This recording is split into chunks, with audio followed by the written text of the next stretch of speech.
Pa-favor. Ma, pa-favor. Itong, itong light please. Salamat po. Gagawin ko. Lagay mo dito. Kalimutan mo. Sorry guys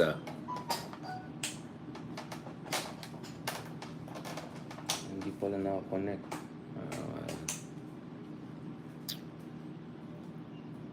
Second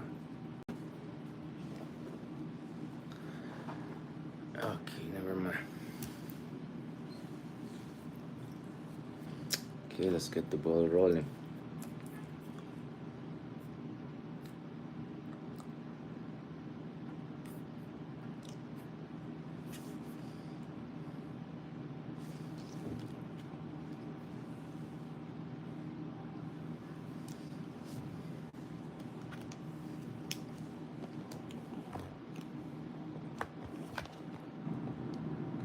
Yan. Alright. This is it. This is it. Ito na, medyo makasaysayan na araw ito mga kameta. Maraming nangyari sa ating bansa at saka yung ating minamahal na presidente na si BBM. Ayan, may mga big moves for President Marcos Jr. On one hand, of course, on the diplomatic front, ito na, something quite unprecedented happened. We had a sitting President of the Republic of the Philippines openly greeting itong bagong halal na presidente ng Taiwan. Of course, alam niyo naman, katulad ng diniscuss natin na kahapon, meron tayong one China policy, so hindi natin tinitrato bilang isang fully sovereign nation ng Taiwan. Hindi natin sinasabi na necessarily probinsya ito ng China, pero pagdating sa China, there's only the People's Republic of China na recognize natin, hindi natin i-recognize ang Republic of China, otherwise known as Taiwan. So medyo big factor yan at nagpasalamat si Vice President, outgoing Vice President, incoming President William Lai sa ating presidente, and he underscored the importance of stronger economic and people-to-people relationship at of course, hindi natuwa yung yung favorite bansa ni Tatay, 'di ba? So eto, nagpa-summon ang China ng ating ambassador sa Beijing, right? Ito po yung isa, of course, kaibigan natin yan si Sir and used to be my colleague also in UP. Eto, so galit na galit ang China ngayon dahil ang Pilipinas ay nag-greet sa newly elected president of Taiwan. So in effect, legitimizing the Taiwanese elections, which China obviously totally rejects. Now, bago tayo pumunta doon, pag-usapan naman natin yung nangyari sa loob ng ating bansa. Kahapon, ang dami natin pinag-usapan ukol sa Taiwan. Now, let's talk about a little bit about the Philippines dahil ngayon, openly, there are discussions of potential constitutional crisis. Because may mga iba dyan sa loob ng Kongreso na medyo nagmamarunong or nagpo-push ng kanilang agenda. Diniscuss natin ito sa ating mga videos before kung saan, of course, yung mga reports na si Edsel Lagman, si Amy Marcos, and of course, recently nakita din natin report ng TV5 kung saan binuking nila na may mga taga City Hall daw na umikot-ikot dyan, pumupunta sa kung ano-anong mga barangay at nagdadala ng form. At akala ng tao, itong form na to ay dahil para sa ayuda. Of course, alam natin, napakataas yung presyo ng mga bilihin, nahihirapan yung mga ating mga kabayan. They will welcome you, kahit anong ayuda makukuha nila. So, itong bigla, malalaman lang nila, itong mga papeles na yan ay walang kinalaman sa ayuda. Or baka potentially may kinalaman sa ayuda, but not directly. Baka incentive yung idea na baka magkaroon kayo ng ayuda. Biglang ang alam nila yan, ayan, scammer ang nangyari. Biglang pinapaspirma sila ng mga forms na nagpapasulong, no? Sa isang so-called People's Initiative, no? For constitutional change, no? So alam natin na marami sa ating Senado ay hindi masyadong sangayon dito. Ewan ko kay Robin Hood Padilla kasi interestingly, biglang tahimik yata si parang Robin Hood, di ba? Ito si Sir Robin Hood, napaka-enthusiastic, charter change, magpa-parliamentary tayo, lahat ng problema natin mawala, magpa-federal tayo, yung mga ganyan-ganyan. Tapos ngayon biglang tahimik. At alam natin, at least yung isa sa mga anak ng dating minamahal na Pangulo, ay medyo lumabas na rin na nag-criticize na itong mga plano ng Chacha. So that's telling you that something big is afoot. No? There's something big is afoot. And no less than Amy Marcos, yung presidential sister and senador, ay medyo nagagalit na rin at nagrereklamo dito sa so-called People's Initiative. So finally, it looks like the issue escalated to the President of the Republic of the Philippines. So very very important yung isang letter dyan. It's not letter A, it's letter U. So President Marcos Jr. box, not backs. Chacha. They mean completely opposite things. At mukhang hindi natuwa daw si Pangulong Marcos Jr. dito sa mga hindi naman conspiracy, pero let's say just initiative na iraram through itong constitutional change na yan, which raises some big questions about ano yung level ng understanding between the President and the leadership of the Congress. Or you would assume that in our system where meron tayong so-called presidential bandwagoning, hindi naman sunod-sunuran pero may konting alignment. Especially when kamag-anak mo, pinsan mo yung nasa head of the Congress, alam mo na naging head of Congress siya because of the connection to the President, at least that's the assumption. But that's the interesting thing. The President is now distancing himself dito sa People Initiative and charter change. Now, that doesn't mean the President is not for any kind of charter change. It's just that he's not necessarily on board with this way of ramming through charter change. So as a result, medyo nag-ingay-ingay yung ibang senador, hindi lang pala tayo, nag-ingay-ingay dito. May mga iba dyan din nag-ingay-ingay. Na hindi lang Amy Marcos ang pangalan, hindi lang Edsel Lagman ang pangalan. In fairness kay Sir Edsel Lagman, biglang ito na yung breakout moment niya. In many ways, I think more and more people are beginning to appreciate what he brings to the table as a leader of the Liberal Party. Again, mahabang usapan niya kung kumusta naman ang Liberal Party. I don't want to get into that. Okay, marami na tayong sinabi, baka may magalit na naman sa atin. But in fairness, I think he's doing a pretty decent job of highlighting this issue. But now you have also senators, people close to the President, taking this issue to the President and saying, hindi ito okay, hindi ito cool, hindi ito pwede, dapat may gagawin tayo dito. So panoorin natin itong video na ito mga kamets, kung saan talaga nagreklamo itong minamahal natin na presidente ng ating Senado naman. Di ba? Marami tayong presidente sa bansan to eh. Lahat na lang may presidente, pati yung barangay, baka may ano dyan. Ito. Panoorin natin ito mga kamets Mahalagang bagay ito. Pansin nyo, pag local na mga issues, mas prefer ko talaga mag-Tagalog na lang tayo. Kasi parang, ewan ko, parang ganun na lang, usapang kali na lang minsan pag mga local politics natin. Mami na tayo mag-English, talk about geopolitics, mga ganun. Okay, dito muna tayo sa local local news lang muna tayo. Ito. Ibang klase talaga itong minamahal natin bansa kasi baka magkakaroon ng constitutional crisis.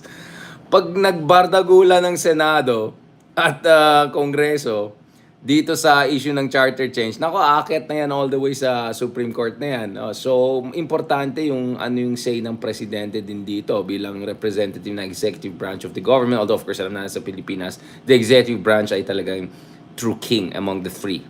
Primus inter pares. Although, in terms of our constitutional principles, dapat separation of powers kasi American system, no? Pag-usapan natin ito Wait, nasaan napunta to? Wait, okay, mali ata na press ko dito. Lagay ko dito.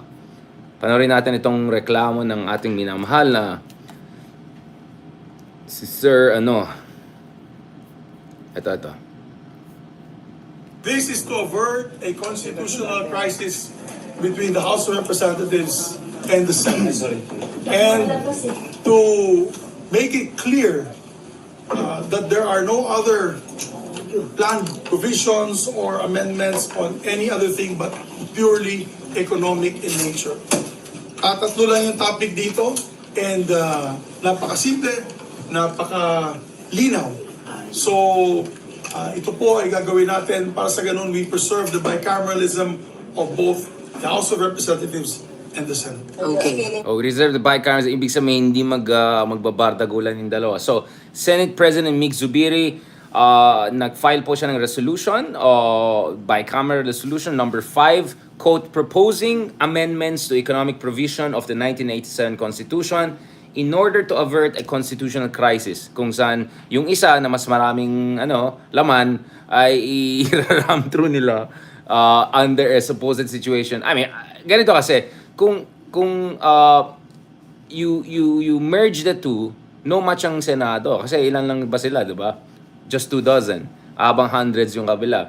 Of course, ang position ng Senado is that dapat separate ang voting and then 3/4 majority if ever we're gonna push towards charter change. Pero may mga ba dyan na sinasabi, ay, people's initiative natin, which of course itself is also very technically, legally questionable. No? Pwede rin ni Supreme Court din separately yung merits ng people's initiative. Both in terms of the nature of the people's initiative being conducted, the way it's conducted, but also in terms of its fundamental jurisprudential merits. No? So ito so ang sinasabi ni Mig Zubiri dito is, kung iba dyan, ang argument lang nila, ito, kailangan natin magtsatsa dahil may problema tayo dun sa investments, blah blah blah, at yung kanilang henyong argument is pinalitan mo lang yung batas, magically, biglang maganda ng bansa, lahat ng mga investors ay pupunta.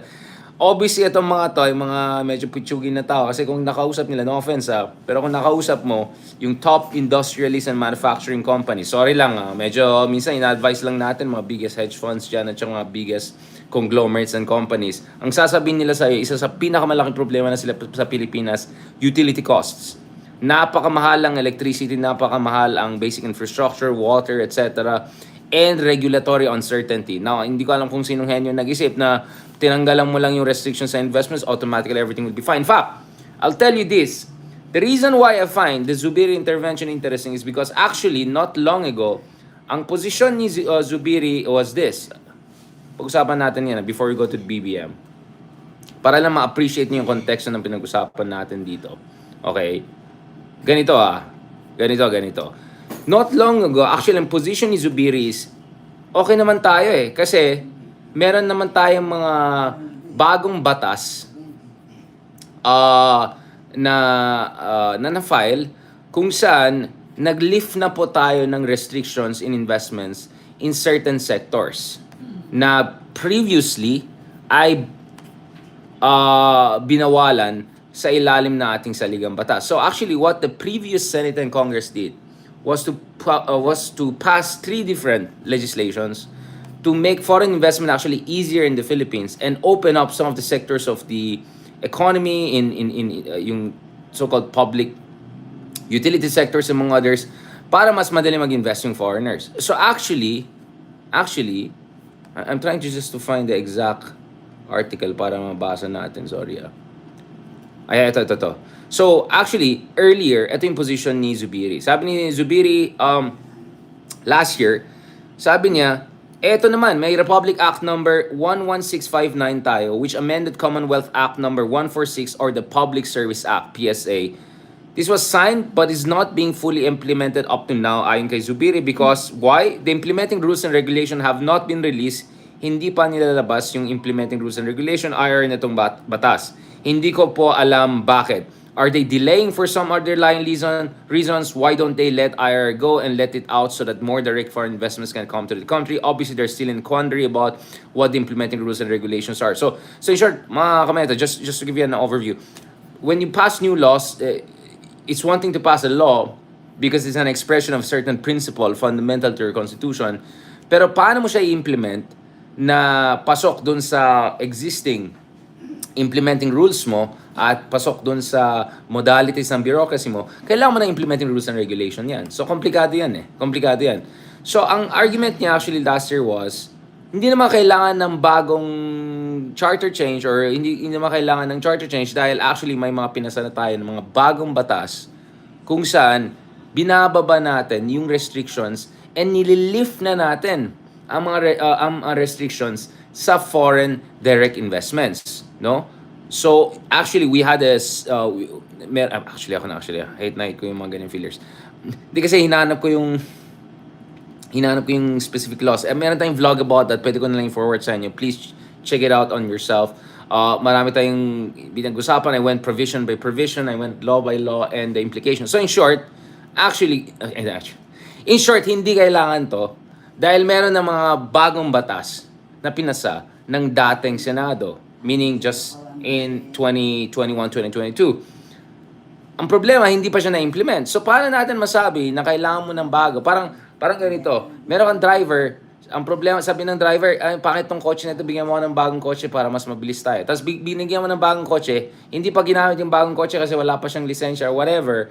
And then sasabihin mo, ay, hindi pwede yan, bibili tayo ng isa pang, hindi lang bagong kotse, bibili tayo ng isang bagong garahe, isang bagong team. Hindi mo pa nga na-try yung bagong kotse na binili mo para makita natin kung ito ay swak doon sa mga pangangailangan natin sa ating bansa pagdating sa investment needs. So, medyo suspicious yan. I mean, si Zubiri mismo nagsasabi yan. So this law actually was supposed to allow foreign ownership of businesses in select industries katulad ng telecommunications, airlines, and railways. Although may restriction naman pa rin sa total foreign equity in sectors like public utility vehicles, water, electricity, petroleum pipelines, and seaports. Why? Because ito po yung commanding heights of our economy. Imaginein mo, pag binuksan mo kompleto sa mga dayuhan, itong mga critical sectors of our economy, di kontrolado ng mga dayuhan. Nasabihin natin, dayuhan na to baka galing sa China, di ba? Good luck na lang sa atin, di ba? Sa gitna ng mga hidwaan natin, etc. So of course, you want to keep away certain critical infrastructure. Even sa Amerika, sa Australia, sa ibang bansa, may mga restrictions sila in terms of critical infrastructure investment. Vietnam, for instance, nagde-develop sila ng sarili nilang 5G network, etc. para hindi sila kumuha ng investments from Huawei or whatever from China. So, in short, medyo balance itong approach na to So, kung ang problema mo lang talaga dito is restrictions sa foreign investment, ang sinasabi ni Zubiri, yan meron naman tayong batas, implement lang natin na mabuti. Hindi ko alam bakit walang implementation na mabuti. Pero ngayon, mukhang na-gets na-sense ni Zubiri na next level na talaga yung mga kabila, yung mga gusto railroad ng itong so-called People's Initiative. So he's saying, okay, para wala na kayong excuse, para tapos ng dramang tong wala nang usapan, kung yan ang talagang excuse nyo, okay, go ako. Palitan na natin yung provisions ng ating saligang batas. Mag-amendment na tayo totally. Alright, so 3 senators push certain amendments or a charter that only focuses on the economic provisions. So, si President Marcos Jr. in fairness, mukhang nakipag-usap siya with Zubiri and some of the other concerned senators na malapit sa kanya, na hindi naman opposition or etc. katulad ni Zubiri. At ayon kay President Marcos, itong People's Initiative, he deemed it too divisive. Yan ang maganda pag yung president naman non-confrontational, di ba?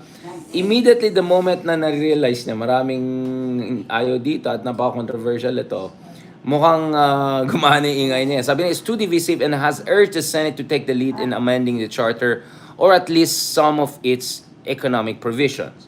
So essentially settle for some kind of amendments. So hindi na kailangan palitan mo yung buong garahe, buong team mo, buong ayusin mo lang yung kotse na meron ka, things might work, right? So accordingly, after yung meeting niya with Marcos, Zubiri pushed for a joint resolution,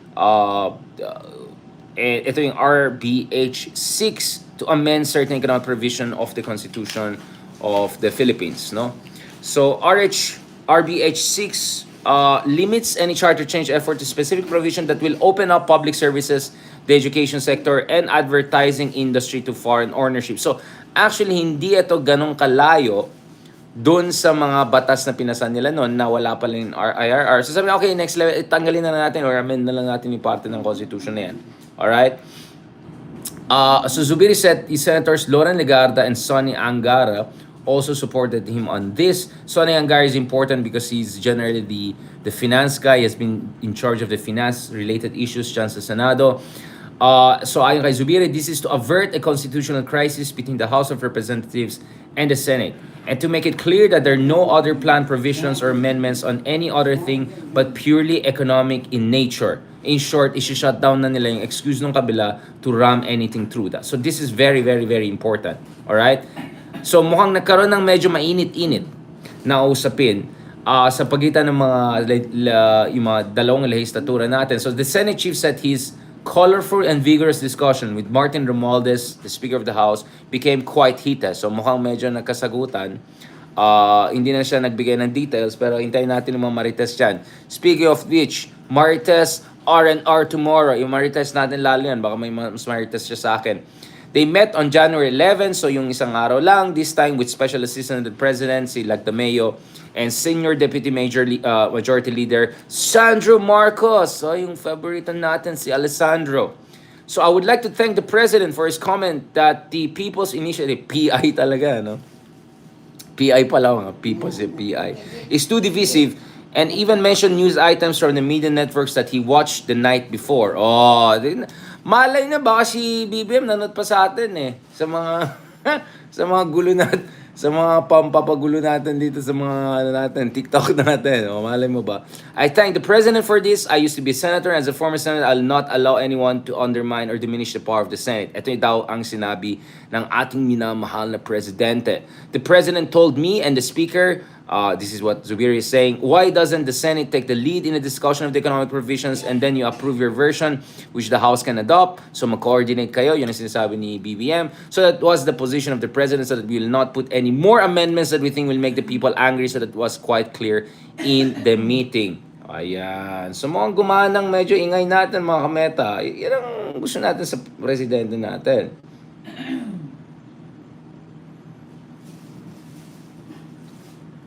Text ko lang tong ingay work ta.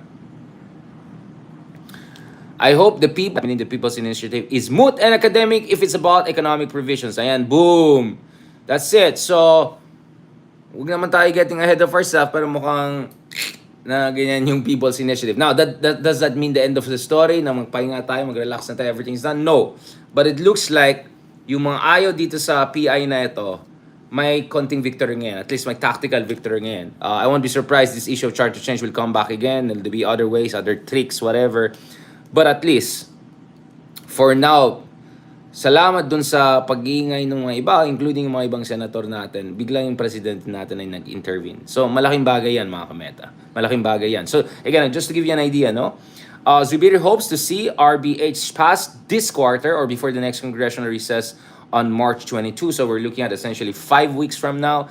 The Senate President said RBH 6 would only need 3/4 or 18 affirmative votes doon sa Senado, both in the subcommittee and plenary levels. Under RBH 6, parang BTS yun, RBH 6, diba? Yung mga ganyan, mga BTS, yung mga ganyan. The Senate President said, the senators, there's a need to institutionalize reforms laid down in the Public Service Act to liberalize. So in short, they see this as the way to deal dun sa issue ng pagkakulang ng implementing rules and regulations dun sa mga pinasan nila already. So they see this as a logical next step dun sa ginawa nila previously. Ayon sa RBH 6, ito yung pinasa nila na parang bicameral way of pushing for constitutional amendments. Our children deserve to have access to best educational institutions, both Filipino and foreign, to ensure that they receive the best training to become globally competitive citizens in the modern world. The advertising industry currently already has foreign players, and liberalizing the same is a logical sound policy to attract foreign direct investment. So in short, sinasabi na yung mga bubuksan natin, hindi naman dapat malaking issue yan. Now, ito yung importante. Ano naman sinabi nung Kongreso? What has been the response of the Congress? No, has the Congress welcomed this? Has the Congress, been sour graping over this? What's going on here? So I think response ng Kongreso. For his part, Martin Romualdez, the Speaker of the Congress, said he voiced his unwavering support for the Senate's initiative to file a resolution of both House of Congress. So medyo peace. This resolution, ayon kay Martin Romualdez, using the mode of constituent assembly, is a decisive step towards amending the 1987 Constitution, particularly in terms of relaxing the economic provisions that currently restrict the entry of foreign direct investments into the Philippines. So, just to give a recap, when we talk about Constitutional Assembly, or CONAS, it kind of sounds wrong, but so there's a Constitutional Convention and then there's a Constitutional Assembly, Constituent Assembly. Under a Constituent Assembly, one of the three modes in revising the charter, the House commitment to a democratic. Okay, so this is where, the thing with this CONAS is it's more reliant on an understanding between the Senate and the Congress as opposed to People's Initiative or Constitutional Convention, right? But what they're saying, at least ayon kay Romualdez, we look forward to engaging in constructive discussions and working collaboratively with all stakeholders in the important constitutional endeavor. All right. Moreover, the synergy between the Senate and House in passing this resolution will send a strong signal of unity. Ayan. Uniteam, it aligns with the aspiration of the proponents of the ongoing People's Initiative who have tirelessly advocated for constitutional reform. So, in short, Romuald, this is saying hindi magagalit yung mga People's Initiative kasi hindi naman kailangan ng People's Initiative if we can do it through a constituent assembly, i.e., we resolve this among ourselves, kami sa Kongreso at kayo sa Senado, and we can push it forward accordingly. All right, this is good. This is interesting. This is good not in the sense that I necessarily also welcome this change, but at least it looks like the possibility of a ram through railroaded Chacha is, at least for now, temporarily on ice, at least until March. But as I always said, never tayo dapat complacent. We'll continue to update you guys on this issue. I think gumana medyo yung ingay ng ibang tao dyan, ingay natin, ingay ng ni Amy, ingay ng mga Duterte, ingay ng mga opposition, etc. Because yun nga, ayaw natin ng medyo mambo-jumbo. Alright? At saka ingay ng media, in fairness. I think they did very good job of exposing mga eche, boreche, chacha na yan. Okay. Alright. Now, thank you very much on that. Now, let's transition naman dun sa diplomatic front. Dito naman mas believe ka pa kay BBM, in fairness naman. So, if you look at it, President Marcos Jr. did something quite big. So, quite some big over the past 24 hours. So, of course, we welcome the President's decision to kind of put the brakes on the whole PI, People's Initiative Chacha. But I think we should even more welcome the President's bold strategic move to formally congratulate the newly elected, democratically elected leader of Republic of China, otherwise known as Taiwan. So ayon kay President Marcos, on behalf of the Filipino people, I congratulate President-elect Lai Ching-te on his election as Taiwan's next president. We look forward to close collaboration, strengthening mutual interest, fostering peace, and ensuring prosperity for our peoples in the years ahead. Medyo may pagka-uniteam ang dating. Medyo may pagka-Miss Universe, diba? But importante yan kasi nga, explain natin shortly. Now, let's go about the next part, which is also the response of Vice President, outgoing Vice President, now incoming, now President-elect Lai. Sabi niya, thank you, President Bongbong Marcos Jr. for your congratulations. I deeply value the enduring friendship between Taiwan and the Philippines, and I look forward to enhancing our economic and people-to-people ties while championing democracy, peace, and prosperity in the region. So, there are two important things to keep in mind here. Two important things to keep in mind. Don't worry. Right?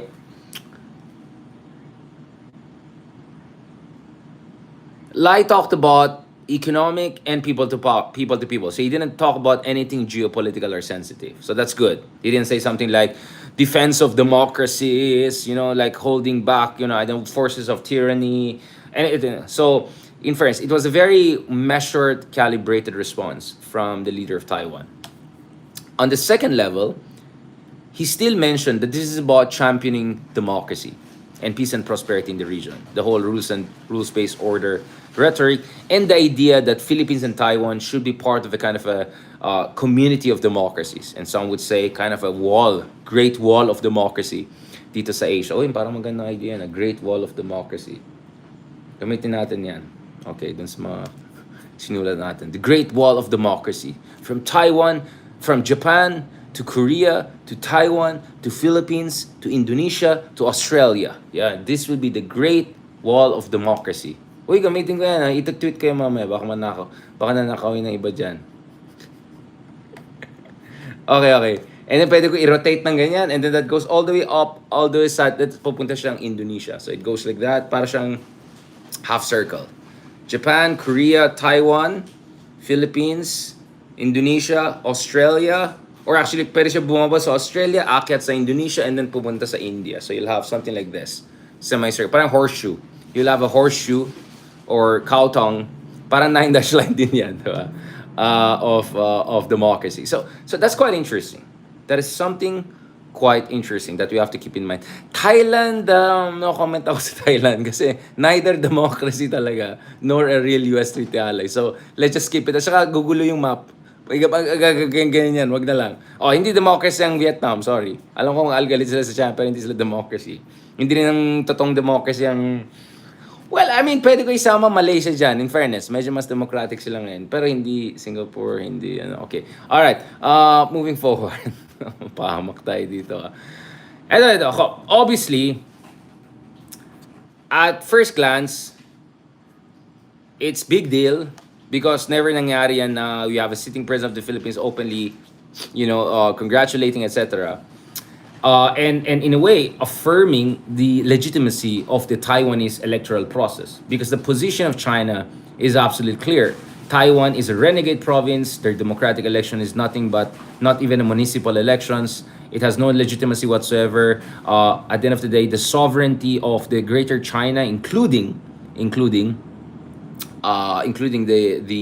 Taiwanese people, it falls with Beijing, and of course, in Beijing right now is controlled by the Communist Party of China. So essentially, the sovereignty over the Chinese nation and civilization belongs to the Communist Party. Yun ang position nila, diba? So President Marcos Jr. by making this statement is essentially rejecting that, right? But at the same time, wala naman sinabi si BBM masyado. Sinabi lang, we look forward to close collaboration. Okay, but that's very generic. Strengthening mutual interests, fostering peace and ensuring. So it's very vague, it's very generic, right? And as I said, if you look at the response of President Lai, it's also, quite safe. Sabi niya, economic, people to people, but, nothing more than that. Not intelligence sharing, military, so on and so forth. Obviously, hindi mo iti-tweet yan kung talaga nangyayari yan or mangyayari yan. But at least, in terms of statement, hindi siya masyadong aggressive while championing democracy. That's the part that mentioned, as I said, kaya nga minention ko itong Great Wall of Democracy in Asia, right? The Great Wall of Democracy in Asia. I mentioned that. Nevertheless, let's look at the response of China. Of course, hindi natuwang China. And accordingly, actually, China summoned our ambassador to express their complaint dito sa nangyari.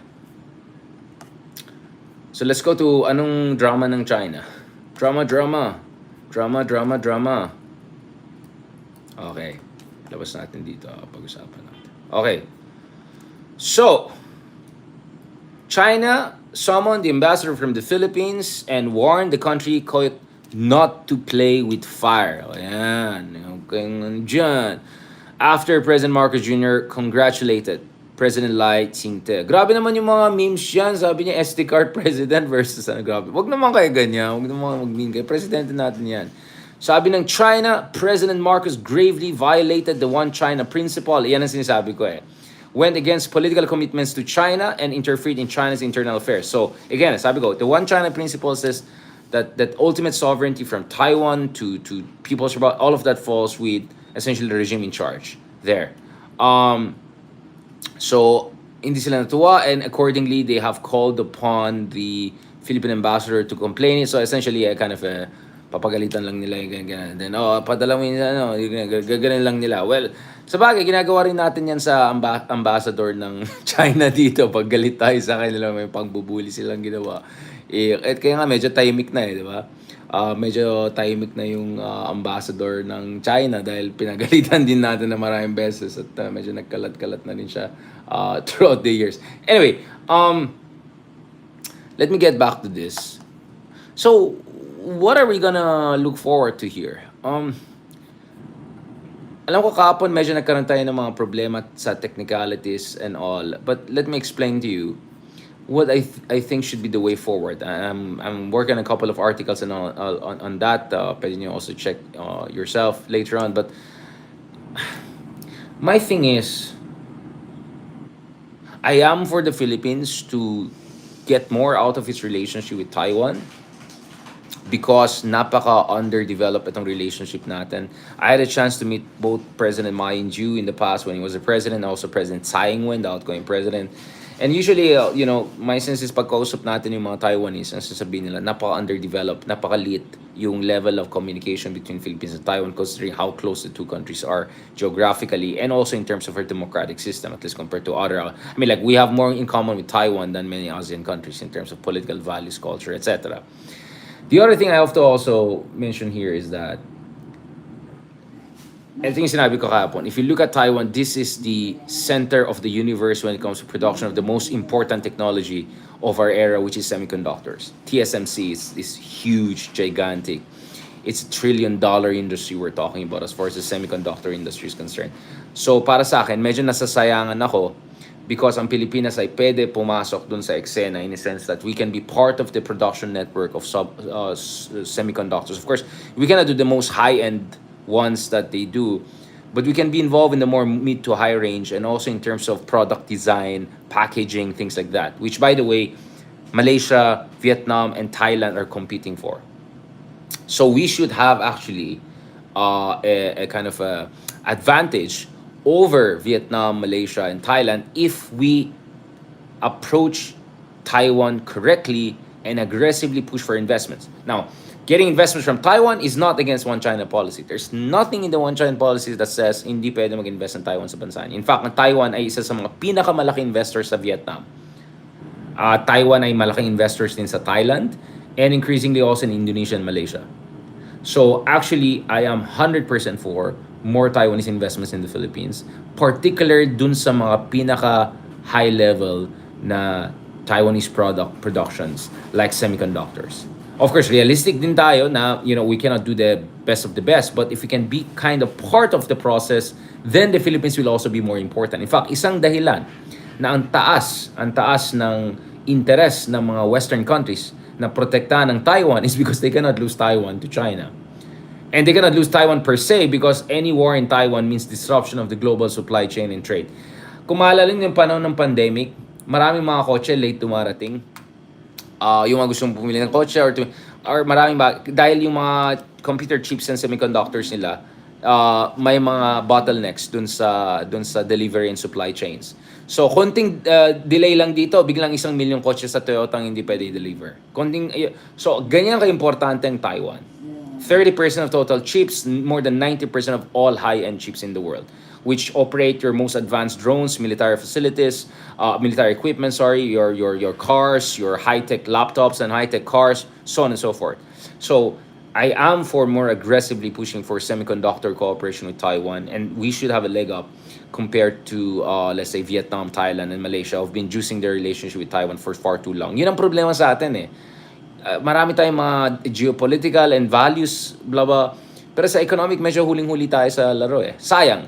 Kasi may southern strategy ng Taiwan to invest more in ASEAN so that hindi rin sila ganun ka-dependent sa China. Kasi isang problema ng Taiwan is marami sa kanilang companies like Foxconn, which assembles Apple products in China. So parating mga henyo dyan, nagsabi yung mga kapili club, kung ayaw mo si China, huwag kang bumili ng Apple. Well, when it comes to Apple, the design is American, right? The engineer is American.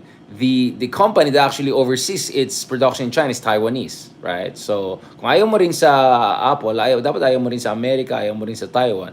Kung gusto mo ng China, di wag ka na manood ng NBA. Yung mga ridiculous na argument na gano'n. I'm just showing how ridiculous those arguments are. But anyway, so, there's so much to do here. But katulad ng sinabi ko kahapon, dun sa what should be the Philippine strategy, how should we approach it, what should we do?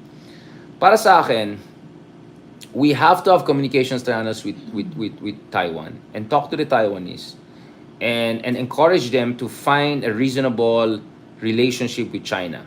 Because katulad ng sinabi ko, both China and Taiwan have an interest in making sure they don't go to war. Magyayabang ang China, magta-threaten sila, gagawa sila ng military drill soon, magsa-sanction sila. But even China, alam nila, magiging Putin 2.0 sila pag sumugod sila sa Taiwan ngayon, right? Mas durog ang mangyayari sa kanila kumpara dun sa nangyari sa Russia when they invaded Ukraine. Diba? Yung mga first few months and all. But at the same time, yung Taiwan din dapat mag-effort ng konti na ma-reassure. Hindi mo ma-reassure yung China, but to find quiet backdoor diplomacy. Because, as I said, if Taiwan and China can kind of keep things on an even keel, medyo just below the threshold of full confrontation, then hindi tayo masa-stress ng mga Amerikano or ibang bansa na bibigyan natin sila ng mga EDCA bases dyan malapit sa Taiwan. Because to be honest, I see the value in that, But dapat hinahinay lang tayo dyan. Dahil dapat unahin natin dito yung sarili natin national interest. And ang sabi ko, yung EDCA at yung mga bases na malapit sa Taiwan, pwede din natin maging leverage point yan pagkausap natin ng China. Sabihin natin sa China, kung kayo ay tuloy-tuloy yung pagbubuli niyo sa atin sa West Philippine Sea, sa iyong Inshol, kung hindi niyo kung i-disrupt niyo yung ating fortification plans diyan sa iyong Inshol, at saka yung mga plano natin na i-develop yung mga facilities sa Pag-asa, sa Lawak Island, sa Juan Felipe, etc. Edi lagot kayo sa amin kasi bibigyan namin ng mga Amerikano ng mga malalaking bases dyan sa North, and we'll do more intelligence sharing and security cooperation, although quietly, with Taiwan. So we have that option. We have that option. And doon, meron tayong interest. Okay? Doon talaga meron tayong interest. Okay? This is a very important thing to keep in mind.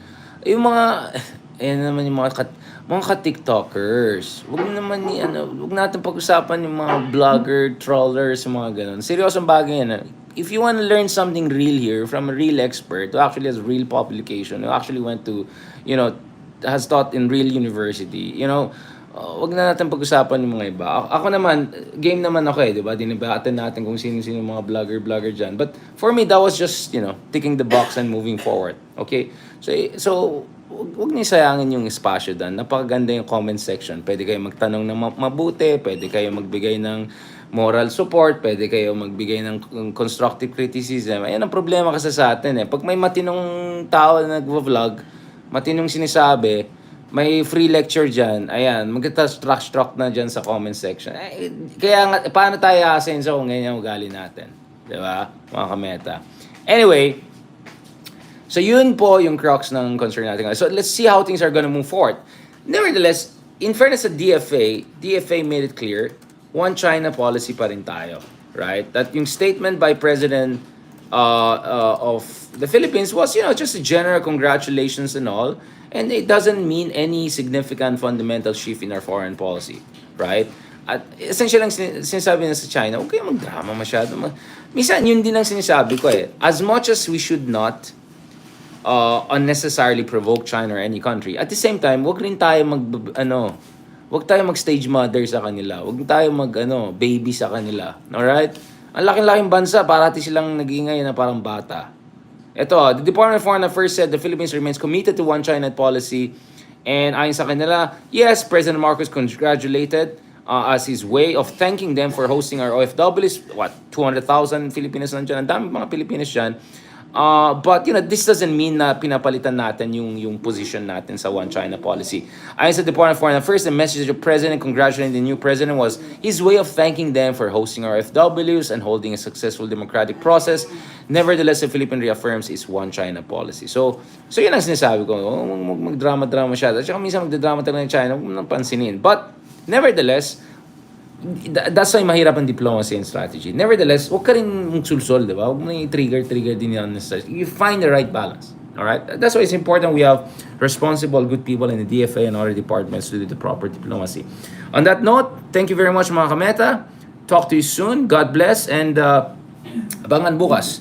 R&R. Marites. Pag-usapan natin ang nangyari behind the scenes. Alam naman si Ronald, maraming mga Marites dyan. Ako, mabait na tao lang tayo, matino lang tayo. Nice ang usapan. So thank you very much sa mga followers natin in different platforms. Dito of course sa Facebook, thank you very much. God bless.